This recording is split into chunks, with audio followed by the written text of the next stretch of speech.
নমস্কার। যুক্তি তর্ক সঙ্গে অর্কই আপনাদের স্বাগত। আপনাদের সঙ্গে আমি অর্কপ্রভ সরকার। চতুর্থ দফায় ৯৬টা আসনে দেশ জুড়ে ভোট হচ্ছে।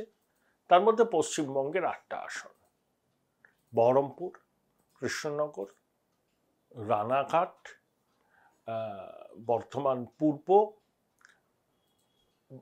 দুর্গাপুর বর্ধমান, আসানসোল, বোলপুর এবং বীরভূম। প্রথম কথা, তিনটে জিনিস এই দফায় দেখার আছে, বিশেষ করে রাজ্যে। এক, কেষ্টমণ্ডল সকন্যা তিহারে গড়াগড়ি খাচ্ছে। কেষ্টমণ্ডলহীন বীরভূম তৃণমূলকে তার আগের আধিপত্য ধরে রাখতে পারবে। এক। দুই, ১২ বার বোধহয় ১ ডজন বার না বা ১১ বার কেন্দ্রীয় এজেন্সির তলব পেয়েছেন রাজ্যের মন্ত্রী মলয় ঘটক। একবার গিয়েছিলেন, তারপর যাননি। তার রাজনৈতিক অবস্থান নিয়ে নানা মহলে জল্পনা হচ্ছে।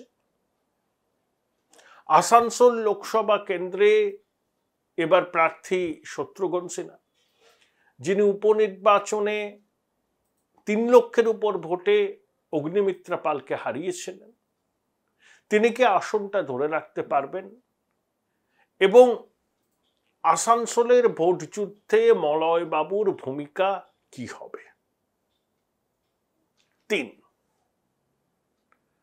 বাম কংগ্রেস জোটের যারা প্রার্থী হয়েছেন তাদের মধ্যে ধরুন দিলীপ বাবুর বিরুদ্ধে দাঁড়িয়েছেন অবসরপ্রাপ্ত অধ্যক্ষ সুকৃতি ঘোষাল, আবার কৃষ্ণনগরে মহুয়া মৈত্রের বিরুদ্ধে SM সাদি, আবার হাসন থেকে যিনি বিধায়ক হয়েছিলেন মিল্টন রশিদ, তিনি দাঁড়িয়েছেন শতাব্দী রায়ের বিরুদ্ধে কংগ্রেসের প্রার্থী হিসাবে।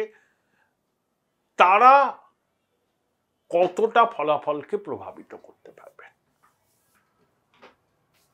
এবং চতুর্থত, বহরমপুর কেন্দ্রের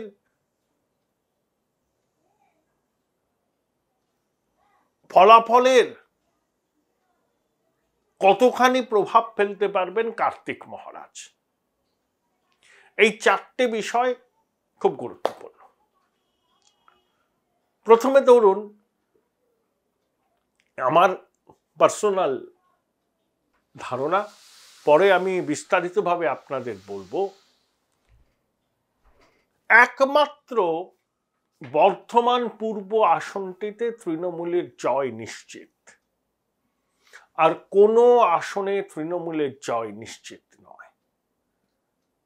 প্রত্যেকটা আসনে এবার কিন্তু লড়াই হবে। সে লড়াই রানাঘাটে হবে, কৃষ্ণনগরে হবে। যেমন মুকুটমণি অধিকারী বিজেপির বিধায়ক ছিলেন, ইস্তফা দিয়ে তৃণমূলের প্রার্থী হয়েছেন জগন্নাথ সরকারের বিরুদ্ধে।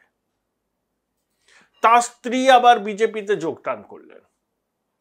তৃণমূলের সংগঠন কতটা মুকুটমণিকে গ্রহণ করতে পারবেন? জগন্নাথ সরকার বিপুল ভোটে জিতেছিলেন মতুয়া অধ্যুষিত রানাঘাট কেন্দ্র। পারবেন মুকুটমণি রানাঘাট বিজেপির কাছ থেকে ছিনিয়ে নিতে? $1 মিলিয়ন কোশ্চেন। দেখুন, কৃষ্ণনগর কেন্দ্রে মহুয়া মৈত্র এবার ভীষণই চাপে। স্বয়ং প্রশান্ত কিশোর কিন্তু মহুয়াকে বলেছেন, আমাকে তৃণমূলের একজন বললেন, Mahua, you are going to lose, concentrate on your constituency. একে মধুয়ার বিরুদ্ধে সনাতন বিরোধী এই তকমা বিজেপি সেটে দিয়েছে এবং মহুয়াকে হারাতে তারা চেষ্টার কোনো কসুর করবে না। কৃষ্ণনগর উত্তর, দক্ষিণ এই সমস্ত কেন্দ্রগুলিতে বিজেপির স্ট্রং হোল্ড আছে। যেমন চাপড়া সংখ্যালঘু অধ্যুষিত, নাকাশিপাড়া কিছুটা সংখ্যালঘু অধ্যুষিত, সেখানে SM সাদি যদি ভোট ভালো রকম পান তাহলে কিন্তু মহুয়ার যাত্রাভঙ্গ হতে পারে। আর কৃষ্ণনগর কেন্দ্রে একসময় বিজেপির যথেষ্ট দাপট ছিল। জুলুবাবু 2 বার সাংসদ হয়েছিলেন। গতবার লোকসভা নির্বাচনেও কৃষ্ণনগরের 2-3টে কেন্দ্র থেকে খুব ভালো লিড পেয়েছিল বিজেপি, কিন্তু শেষ পর্যন্ত মহুয়া মৈত্র জয়ী হন। করিমপুরের বিধায়ক ছিলেন তিনি, করিমপুর থেকে বিপুল মার্জিন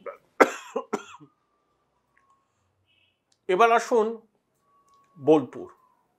অনেকে বলছেন যে পিয়া সাহা নাকি হেরেই গেছেন, খুব ভুল ভাবছেন। অসিত মাল জিতবেন এটা কিন্তু আমি অন্তত 100% গ্যারান্টি দিয়ে বলতে পারছি না।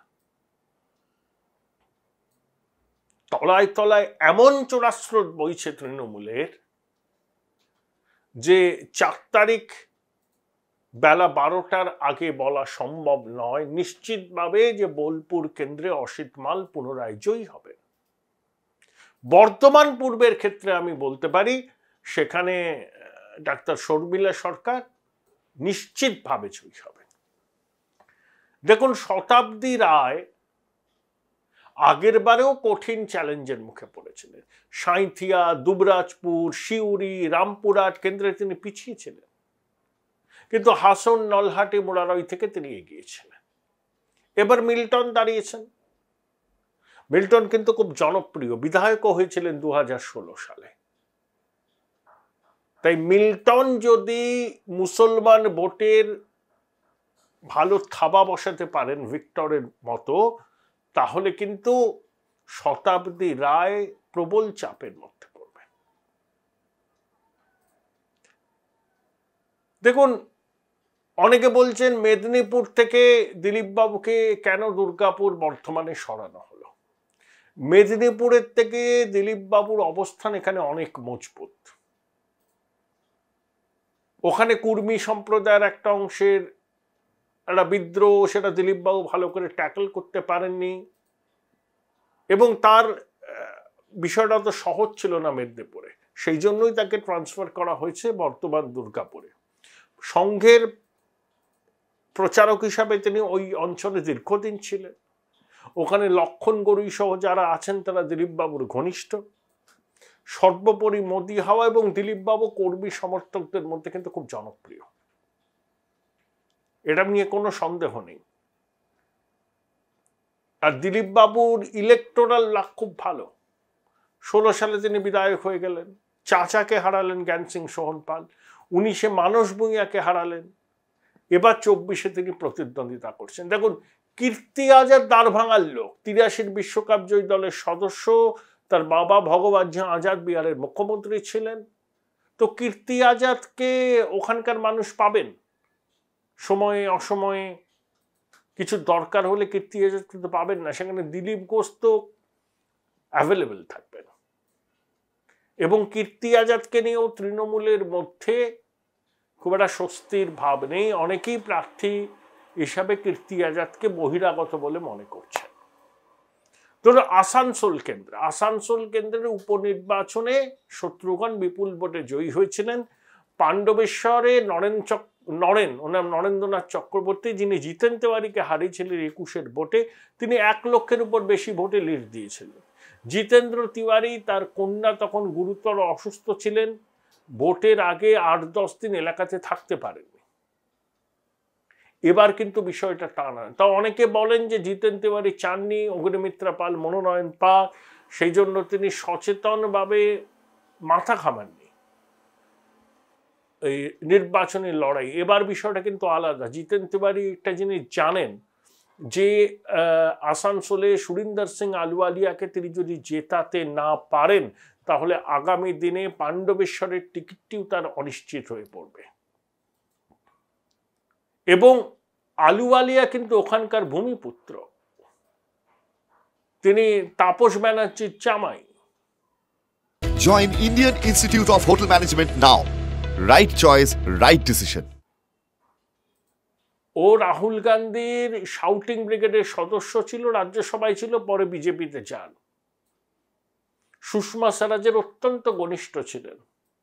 অনেকে মজা করে বলেন যে প্রয়াত সুষমাজির যে রঙের শাড়ি পরতেন সেই রঙের পাগড়ি পরতেন আলুওয়ালিয়া। ঝরঝর করে বাংলা বলেন, তাকে অন্তত লোকে পাবে। কিন্তু শত্রুঘ্ন সিনহা যতই ওই কালা পাথর দেখানো হোক না কেন, তৃণমূল দেখাক 80 সালের বা 79 সালের ছবি, শত্রুঘ্ন অতীতের ছায়া মাত্র।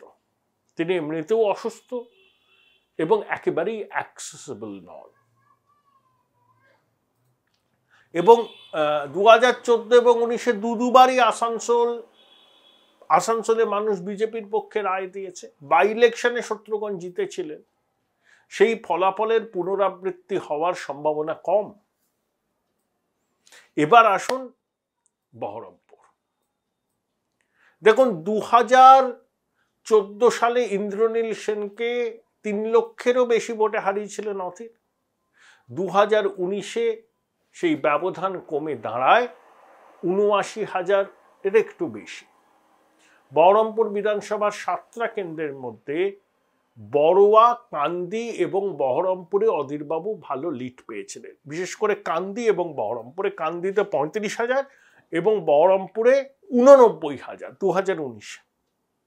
বড়ুয়াতে 3,000 সামথিং।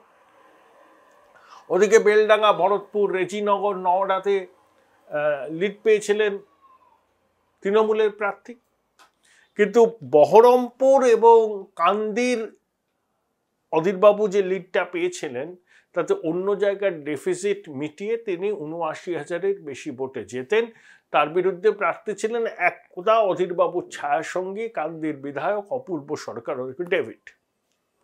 তৃণমূল মেনে নিয়েছে স্থানীয় কোনো নেতাকে দিয়ে বা রাজ্যের কোনো নেতাকে অধীরবাবুর বিরুদ্ধে দাঁড় করালে লড়াইয়ের জায়গাতেই তারা থাকবে না। সেই জন্য ধর্মপ্রাণ ইউসুফ পাঠানকে গুজরাট থেকে উড়িয়ে নিয়েছে তারা।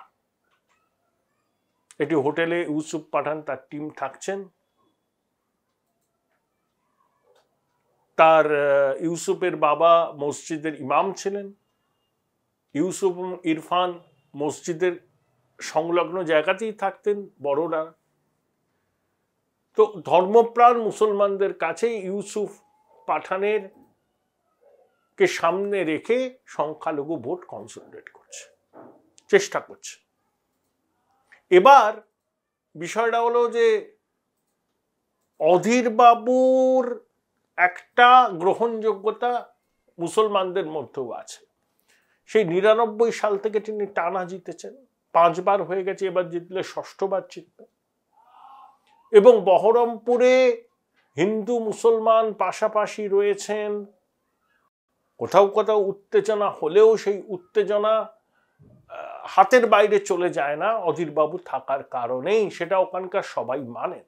52% মুসলমান ভোট আছে বহরমপুর লোকসভা কেন্দ্রে। দেখুন 2021-এ যদি আপনি দেখেন ফলাফল, তাহলে কংগ্রেস ওখানে প্রায় 2.5 লক্ষ ভোটে পিছিয়ে। 7টা কেন্দ্রের মধ্যে 6টা বিধানসভা তৃণমূল জিতেছে, বহরমপুর জিতেছে বিজেপি। তাই অধীরবাবুর লড়াই আপনি আপাত দৃষ্টিতে দেখলে প্রচন্ড কঠিন। হ্যাঁ, লড়াই অবশ্যই কঠিন, কিন্তু বিধানসভা নির্বাচনের ফলাফলকে মাপকাঠি হিসাবে ধরে আপনি লোকসভা নির্বাচনকে বিচার করবেন না। 2019-এ অধীরবাবু 46% ভোট পেয়েছিলেন, তৃণমূল 40%, বিজেপি 11%। আবার 2021-এ দেখুন এই তৃণমূল পেল 50%, বিজেপি পেল 31%, আর কংগ্রেস পেল 15%। ওই যে 46 থেকে 31% ভোট ভাগ হয়ে গেল তৃণমূলের মধ্যে 10-11 আর বিজেপির মধ্যে 21%। ডক্টর নির্মল সাহা স্থানীয় মানুষ, জনপ্রিয় চিকিৎসক, অধীরবাবু তার পেশেন্ট, পারিবারিক সূত্রে আরএসএস এর সঙ্গে ঘনিষ্ঠতা। তাই লড়াইটা এবার জবরদস্ত। কিন্তু আমার মনে হয় শেষ বিচারে এবারেও বহরমপুরের মানুষ অধীরবাবুর উপরেই আস্থা রাখবেন। ডক্টর নির্মল সাহার সঙ্গে একেবারে কাঁটে কাটাক্কার হবে, এটা আমার ধারণা। আস্থা রাখবেন মানেই তারা অধীরবাবু জিতবেন এরকম কোনো মানে নেই। সেটা আমি আপনাকে 2-1 দিন বাদে একদম গ্রাউন্ড রিপোর্ট নিয়ে বলতে পারবো ফলাফল কি হচ্ছে। কিন্তু এইটুকু বলতে পারি যে ইউসুফ পাঠান তৃতীয় হবেন, মানে তৃণমূল তৃতীয় হবেন বহরমপুর লোকসভা কেন্দ্রে। মমতা বন্দ্যোপাধ্যায় আদা জল খেয়ে নেমেছেন, তার ভ্রাতুষ্পুত্রও নেমেছে যে ওখান থেকে অধীর চৌধুরীকে হারাবার জন্য। তাতে যদি বিজেপিও জিতে যায় তাতেও তিনি খুব একটা অখুশি হবেন না। অধীর বাবুকে হারানো হচ্ছে তার অগ্রাধিকারের তালিকায় সবার আগে আছে, কারণ দীর্ঘদিন ধরে অধীর বাবুর সঙ্গে তাল ঠোকাঠুকি চলে আসছে তৃণমূল নেত্রী। একথা ঠিক যে অভিষেক বন্দ্যোপাধ্যায় সকাল সকাল রাহুলের তুগলক লেনের রেসিডেন্সে চলে গিয়েছিল যে কংগ্রেস যাতে বাম সঙ্গ ছেড়ে তৃণমূলের হাত ধরে, কিন্তু রাহুল মমতা বন্দ্যোপাধ্যায়কে রাজনৈতিকভাবে বিশ্বাস করেন না। তার থেকে তার মনে হয়েছে বামেদের শক্তি কমলেও বিজেপি বিরোধী লড়াইয়ে বামেদের আন্তরিকতা সব প্রশ্নের ঊর্ধ্বে।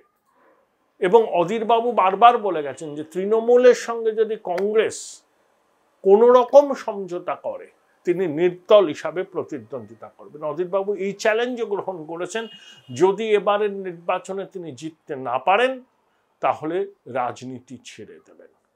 2019 সালে লোকসভা নির্বাচনে জেতার পর প্রথম যে ফোনটা অধীর বাবু পেয়েছিলেন সেটা কিন্তু সোনিয়া গান্ধী, রাহুল গান্ধী, প্রিয়াঙ্কা গান্ধীর থেকে নয়, প্রধানমন্ত্রী নরেন্দ্র মোদীর কাছ থেকে। যোগী আদিত্যনাথ, জেপি নাড্ডা প্রচারে এসেছিলেন। কেউ কিন্তু অধীর বাবুকে ব্যক্তিগত আক্রমণ করেননি, সেটা নিয়েও মমতা বন্দ্যোপাধ্যায় প্রশ্ন তুলেছেন। আসলে 1999 থেকে অধীর বাবু সাংসদ, সেই সময় থেকেই যোগী আদিত্যনাথ সাংসদ। দুজনের মধ্যে একটা সুন্দর ব্যক্তিগত সম্পর্ক আছে। মমতা বন্দ্যোপাধ্যায় তো এই ব্যক্তিগত সম্পর্কগুলোকে ঠিক গুরুত্ব দেন না। তিনি বিরোধী রাজনৈতিক দলের নেতাদের শত্রু মনে করেন, কিন্তু সংসদীয় গণতন্ত্রে রাজনীতিতে শত্রু বলে কেউ হয় না, প্রতিপক্ষ বলে হয়।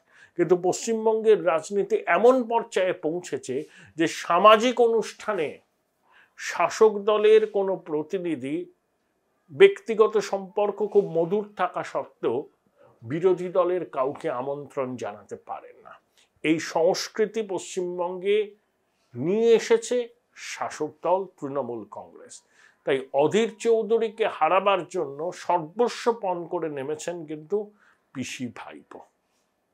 এখন ফলাফল বেরোনোর পর তারা কি গাইবেন শূন্য হাতে ফিরিয়ে নাথ পথে পথে, বা তারা দেখাতে পারিনে কেন প্রাণ,